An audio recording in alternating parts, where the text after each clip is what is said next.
So guys, gawa naman tayo ng cherry. So, ihanda nyo na yung mga materials nyo. Then, kunin nyo yung kulay pula nyo, no? Yan, then gawa kayo ng dalawang bilog. Tapos, i-shade nyo siya, no? Ayan. Tapos, kunin nyo yung itim. Kulay black naman. Then, gawa natin sila ng pinakasanga nila. Ayan. O, diba? Ang ganda na agad.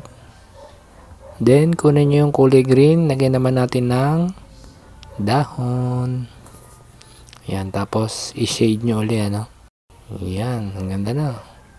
Tapos, huwa ka ng ball pen, no? Lagyan natin ng guhit yung dahon para mas maganda siyang tingnan, ano? Para mas may buhay. And then, ayan na. Tapos na yung ating cherry.